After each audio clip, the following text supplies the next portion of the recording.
1947 ജമാഅത്തെ ഇസ്ലാമി മുസ്ലിം രാഷ്ട്രമാക്കും, India രാഷ്ട്രമാക്കും നമ്മൾ കേട്ടിട്ടുണ്ട്, എല്ലാവരും പറഞ്ഞിട്ടുണ്ട്.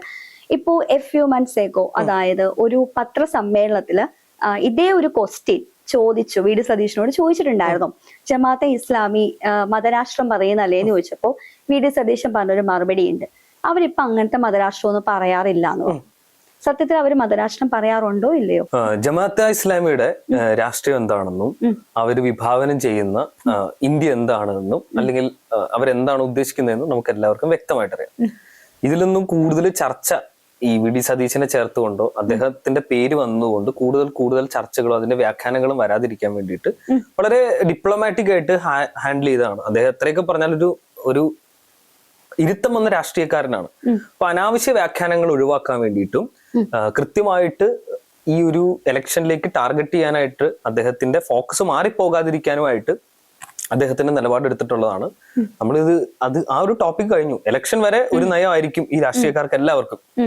ഇലക്ഷൻ കഴിഞ്ഞ് വോട്ടുകളെല്ലാം വെട്ടി കഴിയുമ്പോൾ തീർച്ചയായിട്ടും ഭരണത്തിൽ വരുമ്പോ ഇപ്പോൾ ഇവരുടെ നയങ്ങളിൽ മാറ്റം വന്നേക്കാം. ഞാൻ ആരെയും വ്യക്തിപരമായിട്ട് പ്രിജുഡൈസ് ചെയ്ത് അവരൊരു പാർട്ടിയാണ് എന്ന് വിചാരിച്ചുകൊണ്ട് ഒരു ചാപ്പി അടിക്കാനോ അല്ലെങ്കിൽ ആര് കുറ്റം പറയാനോ ഒന്നുമില്ല. എല്ലാവരും നല്ല മനുഷ്യരാണ്.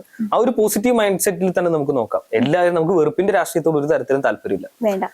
എല്ലാവരും നല്ല മനുഷ്യരാണ്. ഏത് രാഷ്ട്രീയ പാർട്ടിക്കാരായിക്കോട്ടെ, എല്ലാവരും നന്നായി വരട്ടെ. ആ ഒരു പോസിറ്റീവ് മൈൻഡ് സെറ്റിൽ തന്നെ നമുക്ക് എല്ലാ വിഷയങ്ങളെ സമീപിക്കാം. ഇനി അങ്ങനെയാണ് ഇപ്പൊ നമ്മൾ ചർച്ച ചെയ്തത് കോൺഗ്രസിൽ ആര് മുഖ്യമന്ത്രിയാകുമെന്നാണ്. ഇപ്പൊ ഈ 3.0 തുടർഭരണം വരുമെന്ന് പറയുന്ന മറുവിഭാഗം ഉണ്ട്. ഇന്നലെ തന്നെ നമ്മള് പന്തലിടാനൊക്കെ തുടങ്ങിയെന്നും പറയുന്നുണ്ട് മെയ് 4-ന്. അങ്ങനെയാണെങ്കിൽ ഇനി CPM ജയിച്ചു കഴിഞ്ഞാൽ ആരായിരിക്കും മന്ത്രിയാകാൻ? ഉത്തരം സഖാവ് പിണറായി വിജയൻ തന്നെ. പിണറായി ഭരണം പിന്നെയും വരും, പിന്നെ ക്യാപ്റ്റൻ ആയിട്ട് അദ്ദേഹം തന്നെ നിൽക്കും.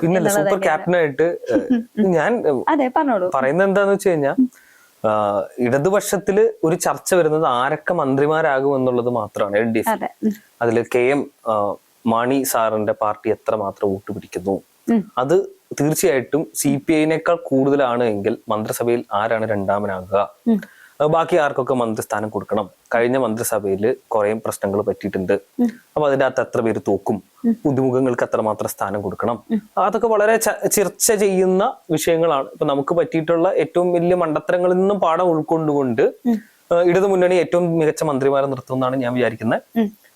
എന്തായാലും നല്ല കോമ്പറ്റീഷൻ വരട്ടെ, നമുക്ക് കാത്തിരുന്ന് കാണേണ്ടത്.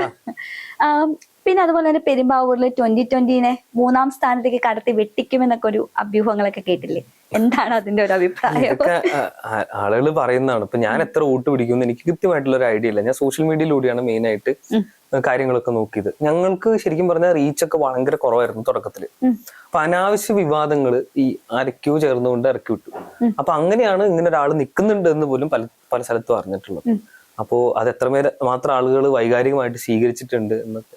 നമുക്ക് 3-ാം സ്ഥാനം കിട്ടും, 2-ാം സ്ഥാനം കിട്ടും, 1-ാം സ്ഥാനം കിട്ടും എന്നൊക്കെ ഉള്ളത് 4-ാം തീയതി ആകുമ്പോഴത്തേക്കും നമുക്ക് അറിയാൻ പറ്റും. എന്തായാലും ഞാൻ സ്ഥാനമാനങ്ങൾക്കൊന്നും വേണ്ടിയിട്ടല്ല ഇങ്ങനെ നിന്നിട്ടുള്ളത്. നമ്മളെപ്പോലെ കുറെ ആളുകൾ ഇവിടെ ഉണ്ട് എന്നും ശബ്ദമില്ലാത്തവന്റെ ശബ്ദമായിട്ട് മാറാൻ വേണ്ടിയിട്ടാണ്. നാളെ എന്നെ പോലെ ഞാനൊരു സ്റ്റഡി അബ്രോഡ് സ്കാമിൽ പെട്ടിട്ടുണ്ടായിരുന്നു. അപ്പൊ ആ സമയത്ത് ഞാൻ കേരള യുവജന കമ്മീഷനിലും ഇവിടുത്തെ പല MLA-മാരുടെ അടുത്ത്, പല യുവജന നേതാക്കളുടെ അടുത്ത്, അത് എല്ലാ പാർട്ടിയിലും യുവജന നേതാക്കളുടെ അടുത്തും പുറകെ ഫോൺ വിളിച്ചും വാട്സപ്പിൽ മെസ്സേജ് അയച്ചും കോൾ ചെയ്തും പോയി കണ്ടും ശല്യമായിട്ട് മാറിയിട്ട്